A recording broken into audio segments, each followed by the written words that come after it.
Oh, me body, unim crack me. It is one prophet, Eli Diba agenda. And he has also been passed on in a soft water of Peba Wubia, or Alan. Never Alan cried the idea combat be defended. It is a moon to quanto now. And you won't know yet that. Nakaya, or come for back. What would you pay back our conto quada? What would you pay back our conto quada? What are you to say? Obri, Nisubaya or Yenibet in your breach the peace. Nanipakona no nini age, you know. Our who provoke each other, or who threaten or who defend your mono. We say, Oba, Mechewa, we say, we say, I don't know, you'll be answering to Tonano. Who says seven or more cash or no? Because it is not about any rule of law who take. It is not about, they say IGP, not so believe in rule of law, I want to take it in Japan. Also, you know, nonsense manner, and not tell them about DSP and Kabus, not sure. Kind in expiry date.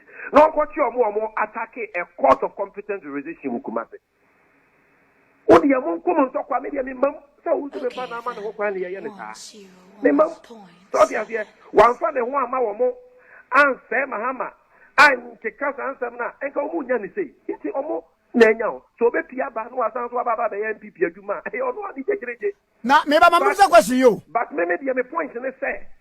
They should stop deceiving Ghanaians to say rule of law. The only reason why Isaac Freeman decided to talk and say we need to expose that thing. And your rule of law be a near Juma. Mahuta man for pay the IGP near by my ideas of Emredia anywhere Juma.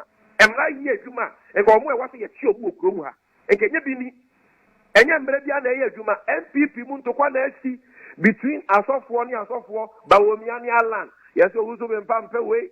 Omunim se papa no wo mu nsem wo de ba betu dwa ena je se ono so nani adinti yen kan nyina wakwaka ye se wakwako defend do or die you said yen ene ye beka wa no atum ni agu mu fi na enye saa asem wa ye ka ho asem no kwa.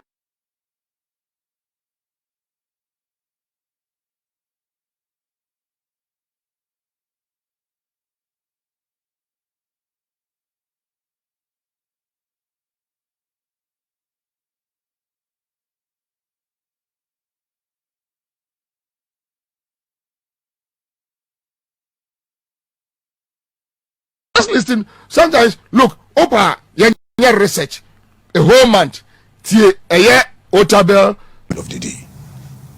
The Ambassador Kanyabu on the issue of Ira Mahama, ex-president your mama, Ninsema Okano.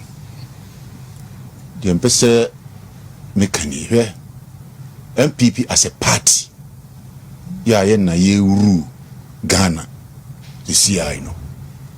The party in Penny4 because maybe be since we Mamian Casacra Mikofa Miku Kessie Bows Dibaya na ama yani Ajikama yana man for do modian and nam chenchen Penny4 de Chishayaba say enu amanyo bre you see yibu o man enti Bows wan nyina no e fa nchen na emre no so a sure na mama ekwan ni aye Bows that yes ye pa ko party Penny4 na kasa na meka ko na Ghana nyina so e nti Ghana no ni bra ya de build on mind all the time no must be politics ana si o bra de build on mind dia and you said the MPP as a party ni eno waso ni ru o mind no yetimi de hihia ba se party no enru amanyo bre yebu o mind tiemfa amanyo nto nchen no ada na Ghana so no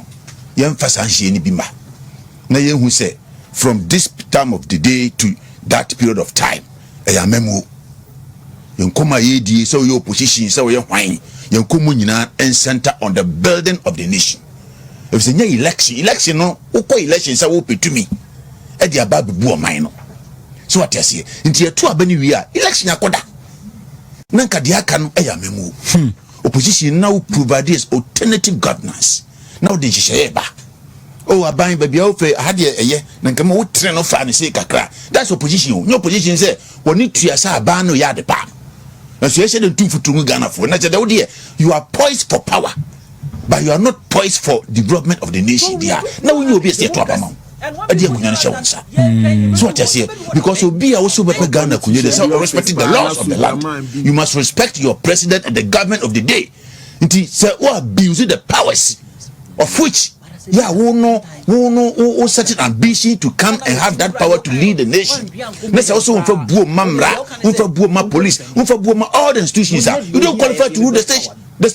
And only in some years here come Ghana 40 years here. Na Ghana for who the fantasy to me to Abaman so be Ghana kunyaso. So what yes here. In this case I'm suggesting because I'm speaking partly as communicator, partly as communication professional. The American I'm speaking the language of communication. Say so mine to me set here priorities right.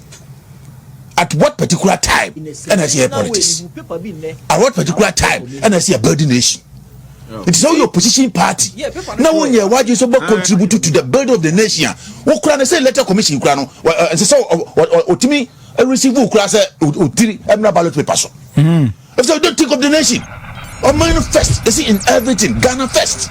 What the meaning of Ghana first? Ghana first is say Ghana and to in Kanko and na a year will die soon.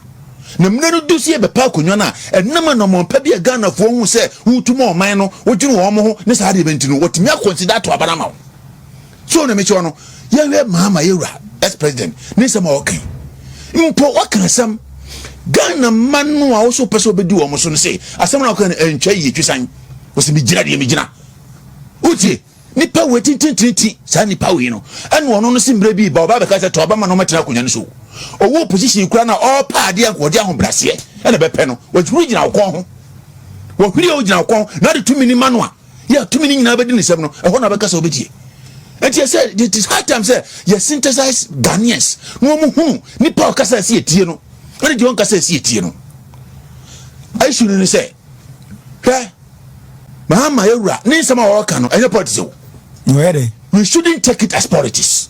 But what?